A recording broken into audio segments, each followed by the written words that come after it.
Hell was a land of frost and spiders. Of the two, the spiders were the greater hardship, to no one's great surprise. If anything, the temperatures here were entirely bearable. Some Italian novelist had convinced the world that it was a lake of fire, but the summer months were quite pleasant, if cooler than expected. Even the winter was mild, especially when compared with the Empire's colony in Canada. Carpenter took a draw on his cigarette as the priests knelt by the edge of the river. The Reverend Father was chanting something in Latin, and the brothers parroted each phrase after him. As they chanted, the priests scattered handfuls of silver filings into the river. Carpenter and the rest of his men watched them as they worked. Most held their rifles low. There was no danger on this side of the water. Most of the city's population thought it was the chanting that kept them safe. Every Sunday, the priests would go down to the river and bless the water, keeping the demons away. Most of the process was a facade to put the townsfolk at ease. While water could be blessed, the effect was lost with larger quantities. In truth, it was the silver that kept them safe. The metal was poison to the locals. Something about it caused their flesh to bubble and melt, and the creatures had quickly learned to avoid the river. The Latin chanting was as much for their benefit as it was for the citizens. When they heard the chanting, they knew that the river's defenses had been renewed. The silver protected the city. The priests scattered the silver. The redcoats protected the priests. The natural order to an unnatural place. The spiders were out in force today. A handful wore collars, but most were strays or ferals. One particularly bold stray tugged playfully on Carpenter's bootlace. He knelt down to scratch the top of its head, and it chittered happily. Across the river, a low rumble approached. "Look sharp, lads," said Carpenter. "Company's coming." He shooed away the spider, clicking his tongue and pointing inland. The flock scurried away, perturbed by the sudden burst of activity from the now alert redcoats. Around him, the rest of the men checked their rifles. On the left flank, two men locked a Vickers gun into a tripod behind hastily piled sandbags. The priests continued their chanting, unconcerned. It trudged out of the tree line on the opposite side of the river. A mix of mist and steam drifted around its ankles. Its left side was carved from marble, adorned with gold filigree, joined with warm sunlight. Its right was shadow, wreathed in black shards, cracked and pitted from countless millennia of erosion and abuse. A stone head carved in human likeness creaked slowly to the left and right, taking in the nervous redcoats, with a single massive eye in the center of its forehead. "Poison," it sang, pointing to the priests. "Cure." It was a golem. The crumbling war engines were typically lethargic, reserved creatures. A handful of them lived in the shantytown a few hours' walk from the city. Most worked the mines, gouging brimstone from deep beneath the surface and selling it to city's caravans. They were tolerable enough and easy to get along with. Their feral counterparts were far less amicable. Whether damaged in some forgotten conflict, or simply breaking down after tens of thousands of years without repair, they were unpredictable at best. This one seemed agitated, even frantic. Its arms trembled, its pointed fingers curled and uncurled at unpredictable intervals. Its eye darted back and forth between the humans across the river. "Poison," it repeated, lower and louder. The word clawed its way through the air and forced itself into the ears of its audience. The unnatural melodic perfection of its earlier words was gone. "Cure! Cure!" Carpenter pulled back the bolt of his rifle, sliding a fresh round into the weapon on top of the already full magazine. Unlike the more conventional cartridges below it, this was tipped with a hollow silver shell containing a few drops of holy water. "Aye, poison," he muttered. "Even more on this side of the river, big fellow. Don't try it, for your own bloody sake." It stepped forward, lumbering into the shallows on the other side of the water. The water boiled and frothed around its feet. The Vickers gunner was the first to fire. A chattering clamor cascaded from the weapon, accompanying a stream of bullets. The weapon was too imprecise and rapid for silver ammunition to be economical, but it compensated through its innate firepower. Sparks and shards of stone erupted from the front of the golem. It continued forward, raising its white gold fist to protect its eye from the barrage. The staccato stream from the Vickers was punctuated by the slower rhythm of a Lewis gun and the sharp cracks of rifle fire. Carpenter watched and waited. The Vickers alone made up 3/4 of their team's firepower. If it hadn't killed the machine, firing wildly with an Enfield would accomplish nothing.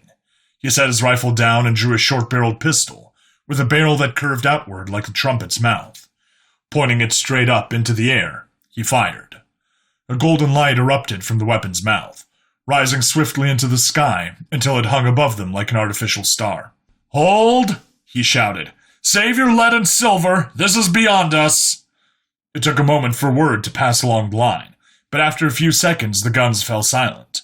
Riflemen reloaded their weapons with silver, and a handful of veterans drew bayonets edged with the valuable metal. The golem was barely a third of the way across the river, and it had another 50 yards to go before it would reach the priests. The shallows had been easy enough to traverse, but it slowed as it forced itself deeper into the water. It was clearly struggling against the currents, and an acrid green mist rose from the water, where silver filings had sought it out and immolated themselves against its stone exterior. The distant roar of engines crawled towards the river from the city's direction, and the red glow of a flare rose above the horizon. The land ships were on the move. The tank groaned as it surged forward. Lieutenant Fisher had just fired a flare in acknowledgement of the patrol's request for help, and the smell of cordite and brimstone filled the vehicle's cramped interior. 1.5 kilometers and closing, said the lieutenant. "Steady, lads." The reassuring words were muffled by her gas mask. Inside the tank, gunners swept their sponsons from side to side in search of targets. The engineers shoveled brimstone into the boiler. The heat was nearly unbearable, but the heavy smoke and constantly flying sparks forced the crew to wear heavy protective suits. "Target sighted! East-northeast!" yelled one of the gunners. "Golem! 900 meters! Halfway across the river!" "Load silver," said the lieutenant. "Aye, aye, silver," said the right gunner. "Waiting on your order." Lieutenant Fisher watched the stone demon through the forward viewport. "Right gun, take the shot if you please." "Aye, aye, ma'am. Firing." The golem had been forged 30,000 years ago by a long-forgotten demon weaponsmith. Inside its stone armor, tendrils of gray flesh wove their way through primitive gears and hydraulics.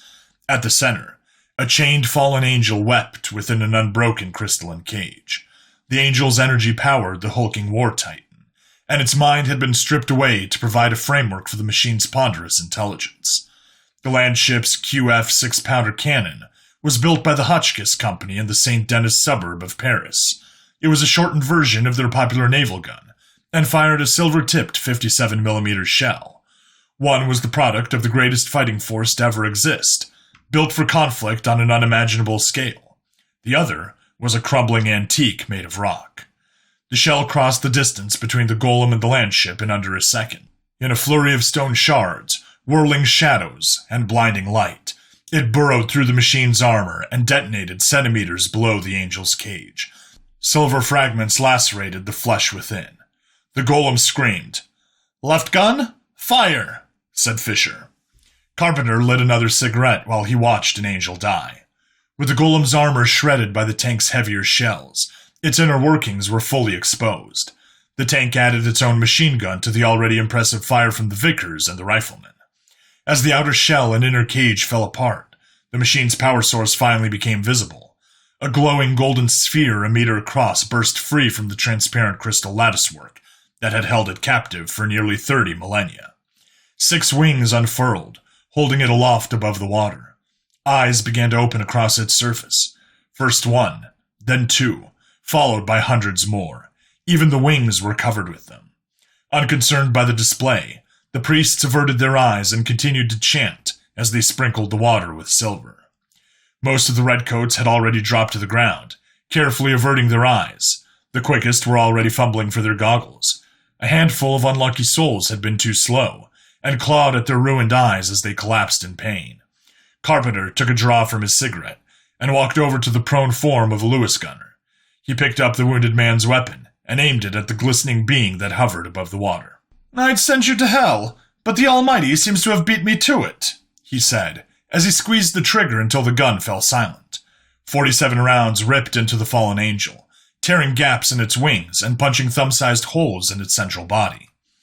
After a moment of deafening silence, there was a noise like thunder, and the Angel shattered. Behind Carpenter, the landship rolled forward. Smoke was still rising from its left side gun. A woman in a tanker's uniform climbed out of a side hatch and watched with a satisfied expression as the Angel's remains dissolved in the river.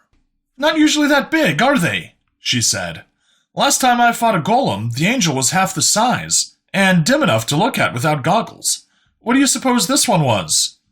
Carpenter pulled out the pack of cigarettes and offered one to her. "Unfallen," he said. "They shackled an Angel, a real one, stripped it of its mind and turned its body into a battery. Would have kept the golem running for at least another 500,000 years. Thing was a masterwork, half angelic magic, half underworld technology." She took the cigarette, holding it out to catch a falling scrap of wing.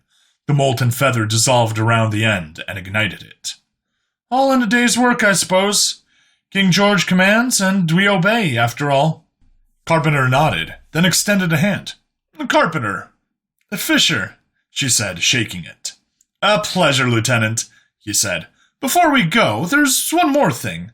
Don't suppose you've got any tea in there?" He gestured towards the landship. She laughed. I could go for a cup myself. Afraid there's no milk or sugar, but I'll see what I can do." On the banks of a river that ran through the underworld, a demon hunter and a tanker shared a pot of tea. The glowing remains of a dead angel drifted in the current, while red-jacketed soldiers tended to their wounded comrades. A stray spider curled up at the hunter's feet, and he scratched its head absent-mindedly while they talked. Along the perimeter of the river, the same scene repeated itself 100-fold. Soldiers clustered round campfires or makeshift stoves, sharing a drink or a smoke. Some brought out a pack of cards.